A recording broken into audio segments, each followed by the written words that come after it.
What's up YouTube, Capital G here, got a really impressive play for you guys to check out, including a spicy secret tech that lets you get 8 negations out of a single monster. It is quite 200 IQ, and it's something that I personally have never thought about. You guys will see what I'm talking about momentarily. By the way, these type of combos are exactly why Konami made things like Nibiru and the other cards that are going to be released in the Mega 10. Man, you guys better get your Nimbirus when that card comes out. I'm going to be side decking probably 3 copies of it so I don't have to deal with this type of cheese. Unfortunately, the Infernoid player at the top, who, yes, actually has Cyber Dragons in his hand. I was looking through his deck. I was like, what type of deck runs Cyber Dragons and also plays like Infernoids? But it gets better. He's playing Orcus as well because, I mean, honestly, why not? He is playing hand traps. You can see Impermanence and Ash Blossom and stuff like that. He just, you know, didn't unfortunately open with the cards. I don't really think that the Mystic Mind would have done anything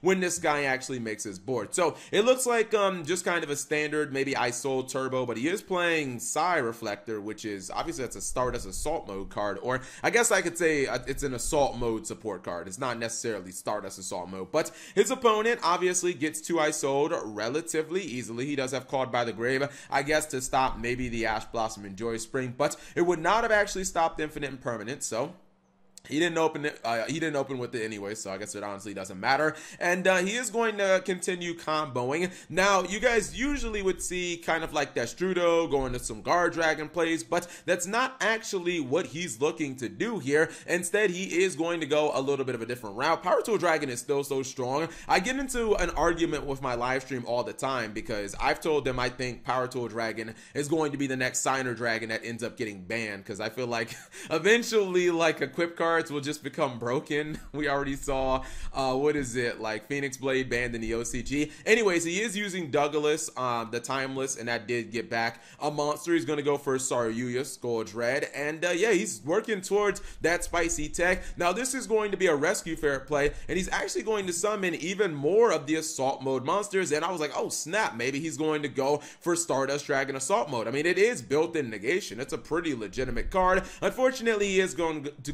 go for Ib, and I was like, oh man, you're just debating me. Why are you even playing those cards if you're not gonna go for some of the old school synchro plays? But he is actually going to continue synchro summoning, and it looks like he just uses it for essentially kind of the Monster Reborn. Now, this is actually, or these, some of these monsters are Earth material. This means he can go into things like Naturia Beast and Naturia Barkion, and now he's going to drop the card that is going to tie everything together, that being Apollousa, Bow of the Goddess. Obviously, like one of the most in-demand cards from Rising Rampage. Not done yet with the synchro summoning, gotta drop that Naturia Barkion, and this is the 200 IQ. So the thing is, Megamorph changes the attack, and it doubles it if you have less life points than your opponent. And basically, if you're going first and you're using Destrudo, you're always going to have less life points than your opponent. You're going to be paying half of your life points for the copy of Destrudo. He also plays, if I'm not mistaken, Zephyros the Elite. Maybe I missed it, but he's at 36, so 4,000 minus 400 would kind of tell me that he has Zephyros the Elite somewhere in here. There it is. Yeah, he plays Zephyros the Elite, so he actually has 2 ways of reducing his life points, and what that actually does is it doubles the attack of Apollousa, which means that it doubles the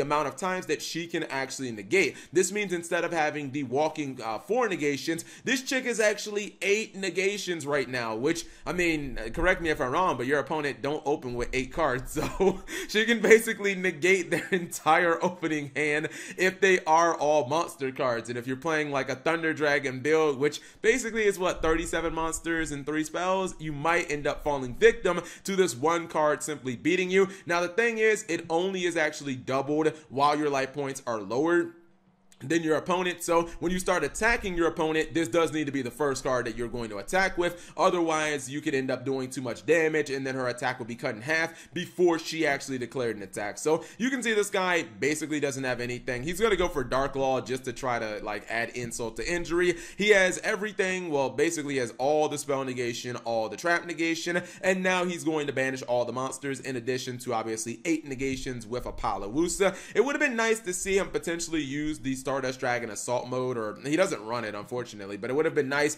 to see him maybe use Assault Mode, activate. I don't know why he didn't discard this. I mean, seriously, if you don't even run Stardust Dragon Assault Mode, why not just go ahead and activate this? So yeah, once you actually attack with her, if you haven't used her negation, she actually drops the 2 negations. So it's really kind of like crazy how it swings. You basically go from 8 negations to losing 6 of them if you don't actually use them. That is unfortunate about this play, but it does give you an 8 negation Apollousa, and I thought that was actually pretty cool. His opponent did have Called by the Grave, which is completely irrelevant because he already has Banishing and he has Monster Negation effects, so I don't really know that he was going to be able to out this, unless again he would have had, you know, Nibiru, or I guess top deck like Spear Mode. That would have definitely done it. Anyways, hopefully you guys enjoyed this short little display. If you did, give the video a thumbs up. Thank you guys for watching. As always, subscribe if you have not already, and turn on that notification bell for daily videos. And actually, because it just takes a second, here's what the deck list looks like on paper. Although it might not take you a second to, I guess, kind of like look over all these cards, because there's a lot of one-ups and stuff like that.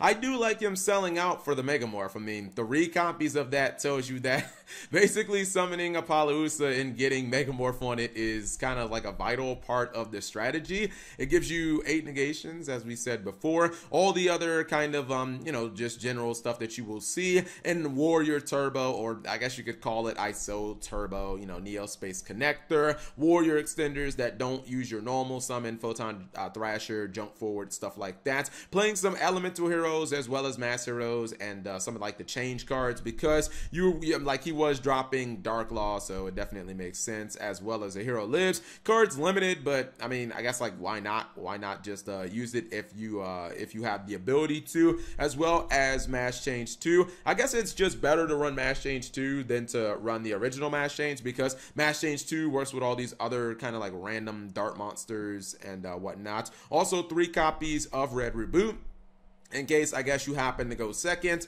or I guess even if you, because if you play Red Reboot, you can actually Red Reboot turn 0 if your opponent uses Impermanence. I've only seen that, I want to say, in like 1 duel, but it is something that can actually be used. Yeah, if your opponent is going second and they Red Reboot you, you can actually, or they Impermanence you, you can actually Red Reboot them, and then ideally the trap that they have won't matter, because like the Impermanence and whatever trap that they get will both be negated by something like Neturia Barkion. So yep, just an interesting build. I would have liked to see Stardust Assault Mode in here, maybe as like the 40 or excuse me, the 55th card, but I guess you need also Stardust Dragon in the extra deck if you were going to play that as well.